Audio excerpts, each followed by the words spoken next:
Hey everyone, David C. Anderson here, coming at you from the Knife Center, and it is our favorite time of the week. Got the coolest new knives that have just hit our shelves right in front of me. So let's check them out.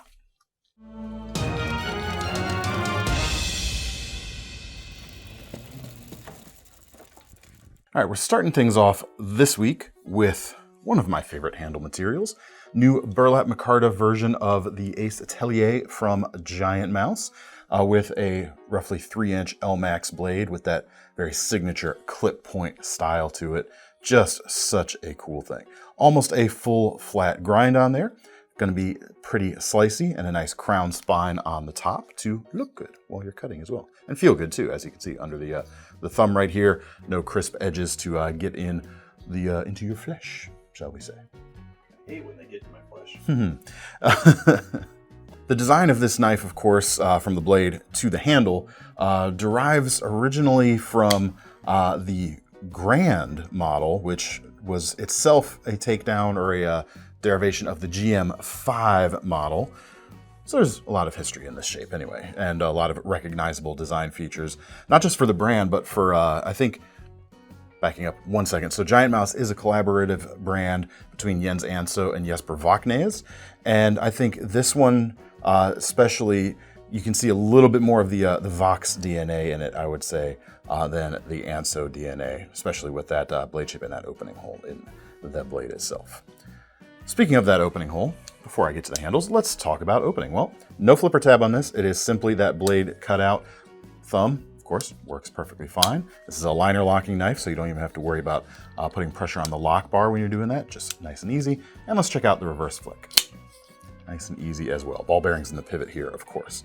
The burlap on the handles not only looks good, but it's also contoured, and it nestles into, at least my hand size, which is slightly larger than average, pretty darn well, I would say. Works quite nicely. Got nice pinky control with that section right there. I like the accenting. Is that actual brass? Actually, I'm not sure. I don't know. Yes, it is, according to our website. So there you go. Actual brass backspace. I thought it looked like that, but that's cool. It'll kind of take on some patina over time. And the other thing you'll see on the inside, this is a limited knife, I do believe, because it says 144 of 300 there on the inside for this one. So if you buy one of these and you get number 144, it's this actual one. So that's pretty cool. It's a nice gross number. Wow. So this knife actually dropped earlier today here on the Knife Center channel. So if you want one and you're watching this on the day the video posted, you can be amongst the first to get your hands on it. We also had a Benchmade dropping earlier today and a Benchmade that dropped on Tuesday this week. So two new Benchmade droppings as opposed to GiantMouse droppings. We'll start with Tuesday's first. New versions of the Redoubt with slightly different handle color and the Tanto blade shape joining the drop point version, priced at $180 for these. Now that blade itself is just over 3.5 inches long. It is CPM D2 steel, which is, of course, Thomas, what is CPM D2 not? D2. D2 steel, that is correct. So traditional ingot formed D2 is well respected for its edge retention, but it's not necessarily known for its toughness under high stress applications. CPM D2 retains the edge retention of standard D2, which can get up there if done right with some super steel, some powder metal steels. Retains that and adds toughness back into the equation by reducing the particle size of the various elements inside the steel or as part of the steel matrix, which is pretty cool. Not a stainless steel, however, so still only semi-stainless. That's why you get the blade coating here to aid a little bit in its corrosion resistance. The Tanto blade, of course, leans a little more tactical, but this is still, like the drop point version, a very usable blade if your EDC tasks are just looking for a slicey blade. Like, it's not too thick on the blade stock. You've got a high flat grind as well. Should be a pretty efficient slicer. Like I said, even if your needs are far less tactical than some out there, like mine. My needs are not very tactical these days.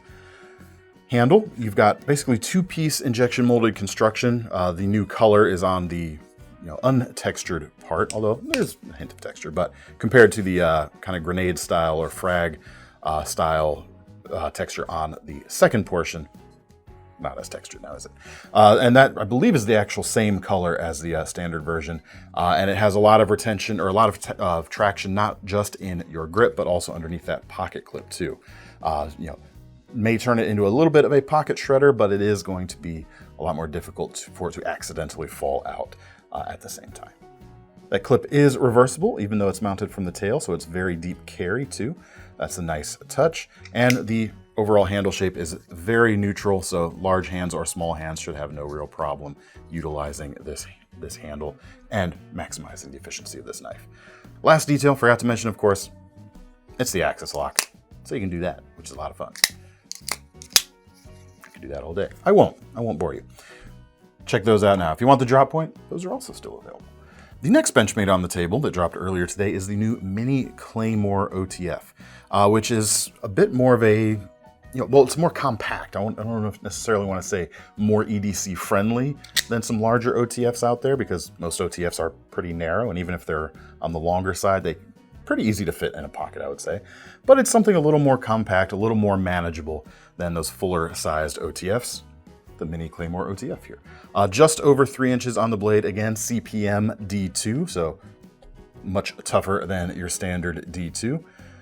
And it's double-edged here, so you've actually got close to 6 inches of actual sharpened edge. So even though a double ground or a double-edged blade is not necessarily what I think of as a quote-unquote EDC-friendly blade, it certainly doesn't preclude it from that sort of use. And you can pack a lot of edge retention and usable edge in a small package by going that route here. Handles are injection molded. You've got the FTE Morse code there on the front. Those of you who know about the Claymore mines will know where that comes from, as well as the rest of the kind of aesthetic choices going on here. Cover mounted switch. Action feels great. Deep carry pocket clip. Doesn't need to be reversible because this is a symmetrical knife for a left-handed experience, same as your right-handed experience. And the weight on this is about 2.5 ounces. So not only is it a small, compact dimension, it's also a small, or a very manageable weight as well. Price on these about $3.15. You can get it with a black coat or a black handle as well. Actually, I forgot to mention on the Redoubt, you can also get this with partial serrations if you don't want the plain edge version. These next knives are also amongst the more pocket-friendly OTFs. Guardian Tactical GTX 025. We've got both drop point and Tantos available with different types of blade finishing. These are both the two-tone blade finish and several different flavors of aluminum handles. We've got the black licorice and olive flavored right here. Fit and finish on them is exceptional. The action is great. Just feels very good. Very easy to manage size in the pocket. Not a lot getting in the way there. No reversible clip on this, however. So this is not necessarily as lefty-friendly a design as some other options, but you do have dual retention points on the clip as well. So if you don't mind carrying it in the right pocket or in your left pocket just backwards, you do have some nice, a nice clip to use in any case. Ball bearing there at the back for glass breaking capabilities, and probably my favorite switch design on any current OTFs out there. This asymmetrical thing, you've got the concave section here at the back, really locks your thumb into position as you push forward, and the convex ramp coming back is just nice and gentle. Doesn't require too much effort to actuate the switch, but the action, as you can see, is exceptional. Blade itself, 2 3/4 inches long, Elmax steel. We've got a hollow grind on this drop point version, which helps the edge or thickness behind the edge stay a bit thinner because we're not dealing with a super thin blade stock right here. If you are doing long slices, the shoulders of that hollow grind may impact the efficiency a little bit, but for most general purpose stuff, it's going to be pretty decent with that hollow grind. As for the Tanto, we've got a flat ground back section and a hollow ground tip, which is kind of the opposite of most Tanto blades, or at least Western style or American style Tanto blades that oftentimes can have hollow ground straight sections at the back, and for more robustness at the tip, a flat ground section. They go the opposite way here. Keeps the tip, of course, very precise and easy to maneuver in small cuts, but you get a little more durability at the back at the expense of a little bit of slicing capability, of course. But there you go. GTX 025. Feels great, and is easy to carry as well. Next one, we got to talk about this knife right here. This is an example of a larger sized OTF. Blade itself is not much longer than 3 inches. Actually, let's compare that to the mini Claymore right there. Interesting. But you have more handle going on here. And even if the blade were longer, the handle size is a good illustration of why even bigger OTFs are often fairly easy to carry. But this one right here is a Microtech Signature Series Makora. It's very cool. It's a little over $500 because this is a fancier version. You've got, let's see, what's the blade steel on this one? This is probably their M390 MK, but the markings are somewhat obscured, as you can see, because you got this really cool, like antiqued brushed finish going on the blade, which I'm just really digging that.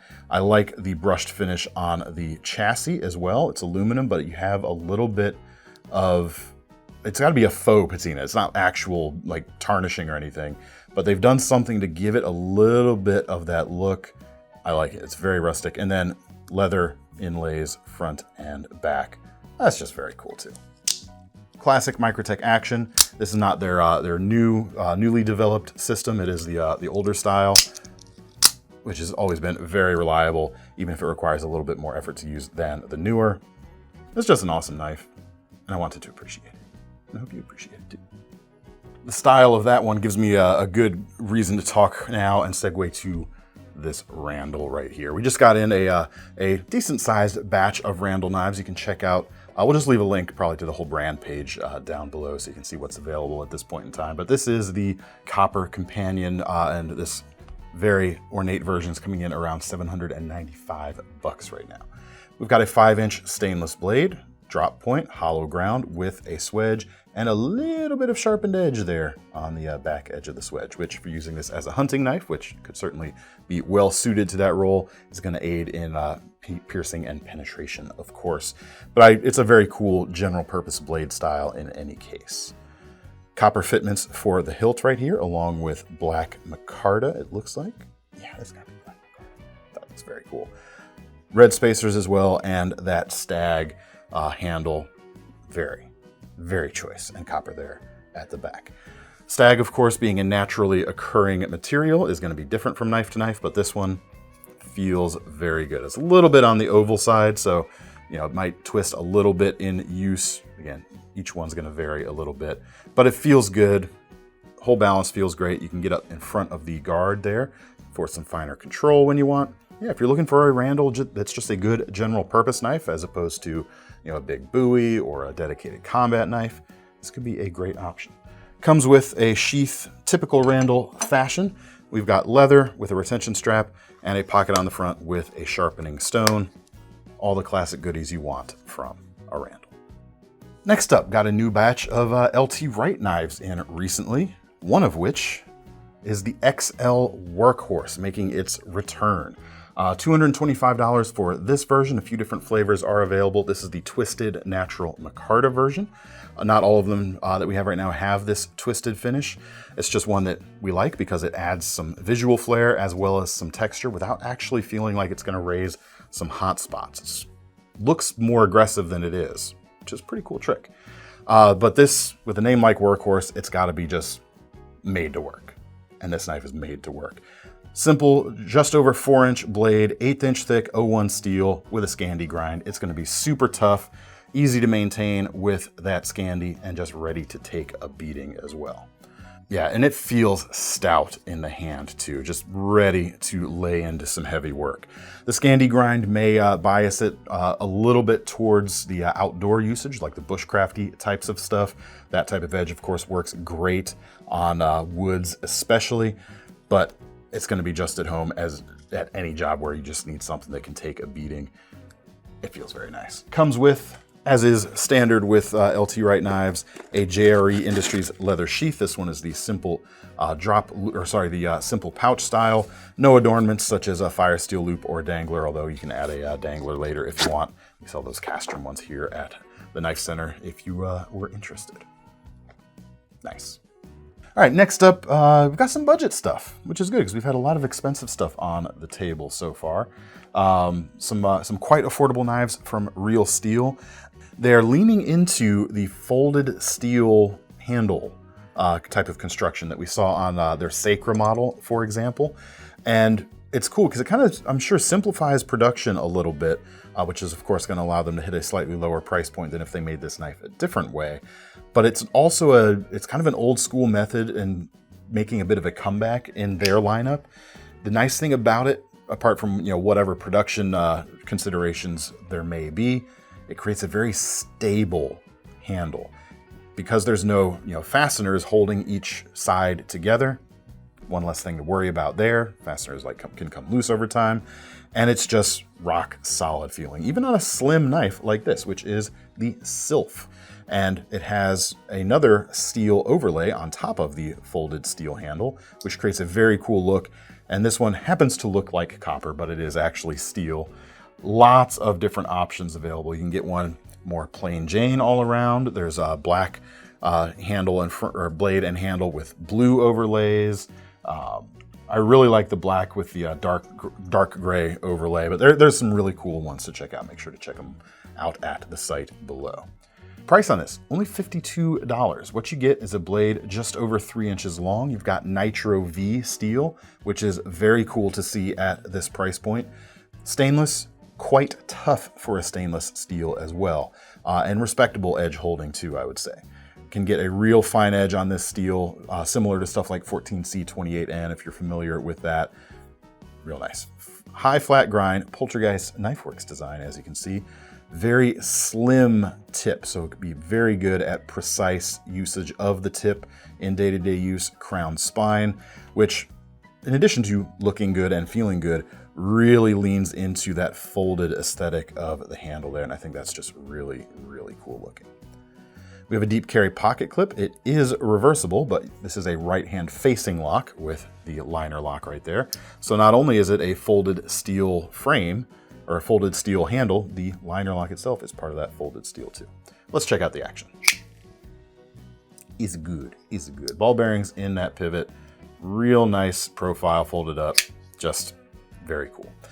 One of 4 knives using their folded steel kind of thing right now. This next one is even less expensive. This is the Kikashi. Comes in at $44 with a 3.5 inch or just over 3.5 inch blade of 14C28N steel, which is similar, very similar to Nitro V, in fact. Now, one of the downsides of a material like stainless steel is it can get heavy depending on how it's used, but that's not the case with this knife. This is a 3.5 inch bladed knife with a full-sized handle. As you can see, there is plenty of space for my hand on there. Just under 2.5 ounces. The steel is thin enough, and they've drilled out or lasered out, stamped out, whatever, a bunch of circles on the front side to remove weight, a little bit of that on the back, and of course it being the lock, the liner lock integrated with it as well. Carbon fiber handles. Are these actually full carbon fiber? No, this looks like G10 with a carbon fiber laminate. Still, fairly lightweight material, narrow profile when opened, all contribute to that low weight. Kind of gives you a larger alternative to something like, dare I say it, the CEO Flipper from CRKT. You've got the same kind of flat bottom, deep carry clip going on, which is reversible. Very nicely done there. It is deep carry, and it's actually screwed in from the opposite side that the clip is sitting on, because it folds all the way over. And we'll do the same thing in the reversed section. But check out, the screws themselves are flush mounted so that they sit underneath the height of the scale there, so they're not going to snag anything. Let's check out the flipping action, shall we? Flips nicely.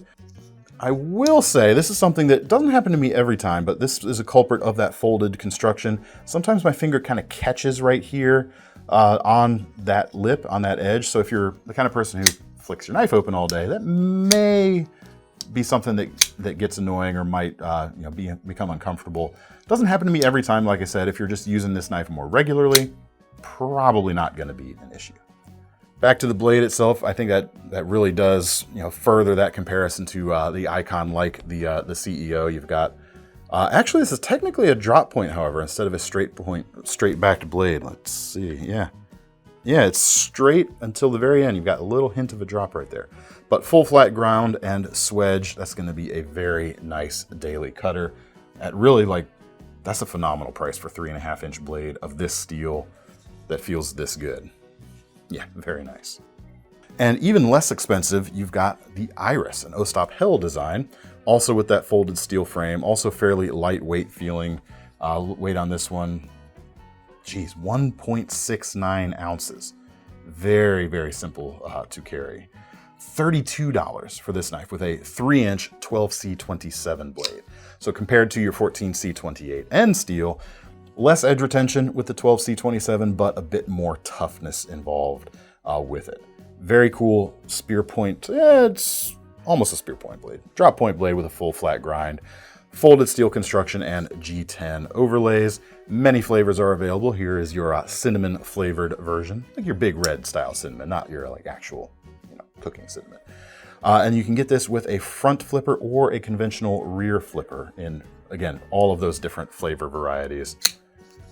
Feels good. Kind of feeling the same thing with that folded steel construction there. But again, doesn't happen every time. Man, this is a heck of a bargain for 32 bucks. Deep carry clip, wire pocket clip here, keeping things nice and classy from the outside. Also reversible.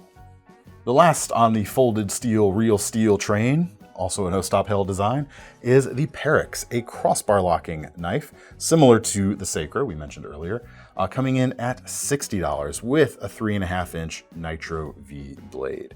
Very, very cool indeed, and again, a very good bargain in my opinion. Like the Iris, you've got a reversible wire clip. You've also got that nice narrow blade that's borderline a spear point. It might even be, unless I actually check the measurements, whether that tip is perfectly centerline or not. But you got your drop point-ish style blade, high flat grind with a swedge here as opposed to a full flat grind. A little bit more durability than the smaller knife right there. Crossbar lock with ball bearings. I mean, that action is effortless. Just, okay, it means a tiny little bit of effort, I guess. Yeah. It feels good. This is the black flavor, but many flavors are available, including some Micarta handle options, not just G10 right here. For the same price too. They don't even kick up the price for the Micarta. All of those are coming in at 60 bucks right now. Just great. I mean, 3.5-inch blade is a plenty of blade for most uses. The weight here is under 3 ounces. It feels super stable, super solid. The action is great. Can't find a single thing to complain about fit and finish wise on this knife. It's very sharp. This is already a candidate for one of my favorite budget knives of the year. That's pretty great. I like it. Next up, CJRB. We've got a crossbar locking knife from them, coming in at just about $48 right now.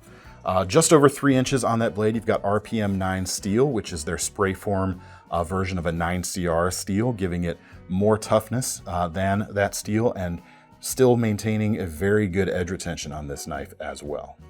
The blade is nice and thin too. Like, check that out. Full flat grind with a swedge, thin blade stock. This is going to be a phenomenal slicer. I like the general purposeness of the blade, even though I'm more of a drop point guy, and this is technically a clip point. It's almost a drop point in the way that it's situated right here. I like the stonewashed finish for its ability to hide scratches over time as you actually use the knife, which is also very cool.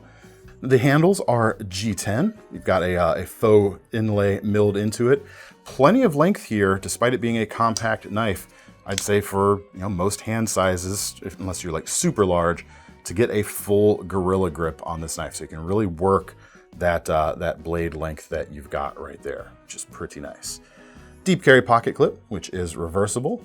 Nice simple design that just plain works. And you've got your crossbar lock, which thankfully they don't call anything but crossbar lock. I appreciate that as well. Works really nicely. Right now, what we've got in stock on this series is this version right here with the OD green G10. We've also got, there's a black and red version that's out of stock right now, at least while we're filming this, and a blue and orange version if you like things a little spicier. And that one has a black blade and some black hardware as well. Next up, we've got the Aes, Aes, coming in at about $55 with a 3.3-inch RPM 9 blade and a drop point profile that I think is just very elegant. Long tapering spine there, brings it down to a not very bulbous tip, but you still have a decent amount of belly there. high flat grind with a satin finish in this case. This has a little bit more classy vibes than the Shale, which feels a little more working-like finish, at least on this particular one. This Aes comes with that satin finish as well as a brass inlay on the contoured G10 handle scales right there. Pretty nice. We've got an inset liner lock on this. Let's check out the action there. Nice and crisp, as is typical from CJRB when they do this style of lock. Again, similar deep carry pocket clip with reversibility and a hidden lanyard post here at the back as opposed to a lanyard hole going through. Overall, very comfortable, very elegant. Feels like you get a lot of usable blade in this hand size. And that's something that the designer here, Dylan Mallory, I think tends to do fairly regularly. Like we see that from some of his designs. Maybe not every time on all of his designs, but it's something he does quite well, I would say. Check it out. Black or OD green available at this point in time. Next up, from Artisan Cutlery, the more premium side of the CJRB company. CJRB is sort of their budget sub-brand.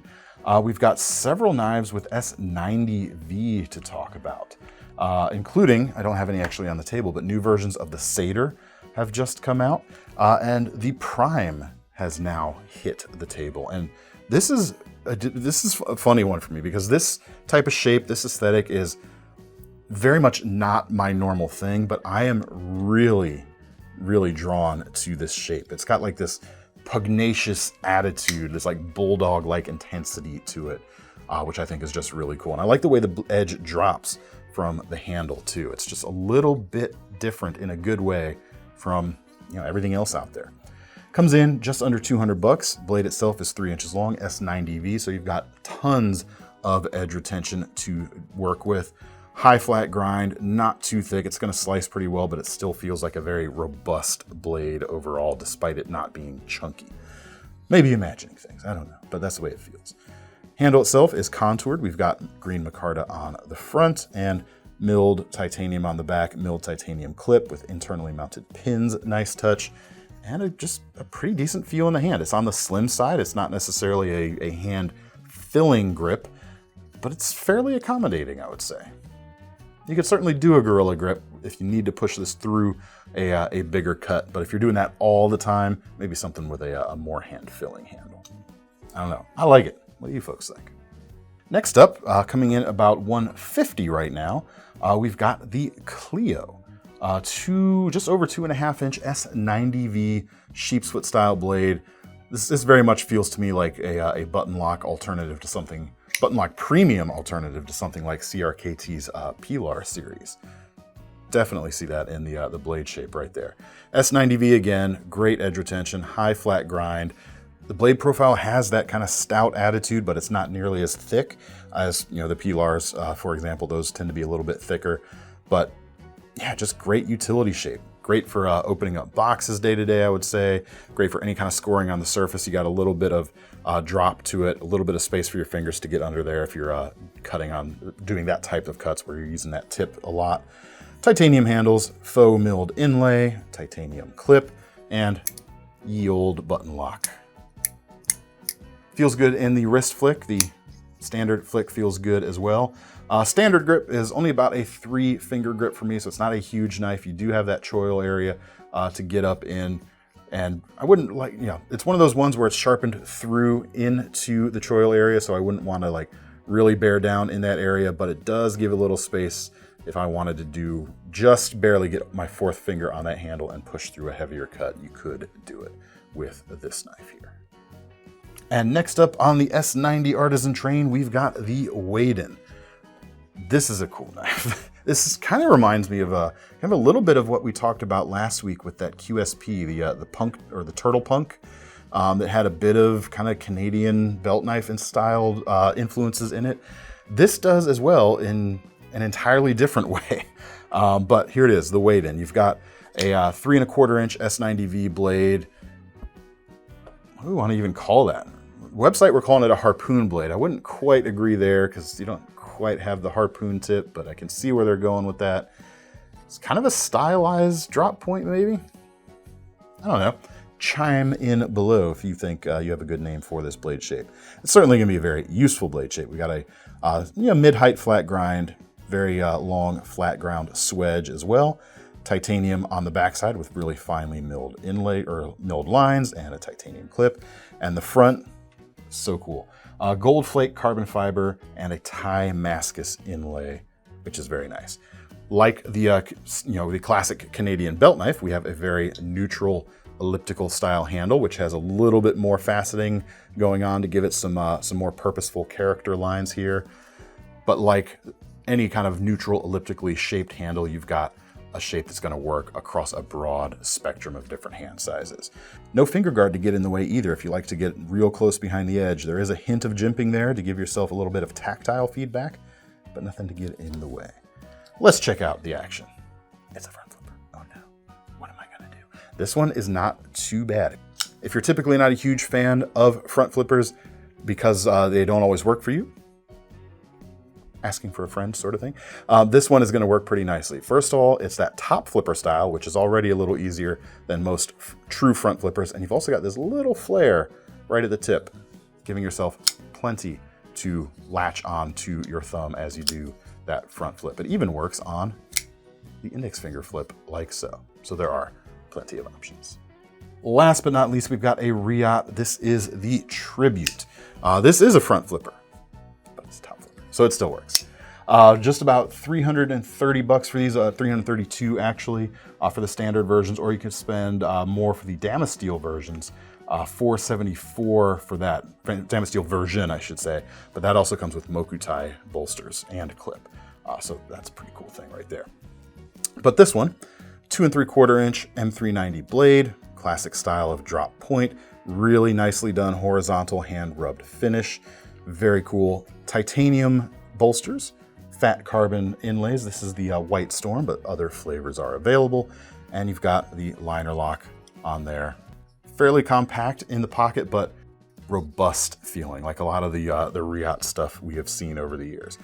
It's got enough thickness there to really give yourself the feeling of that you're holding on to something substantial, even though it doesn't take up a whole lot of space.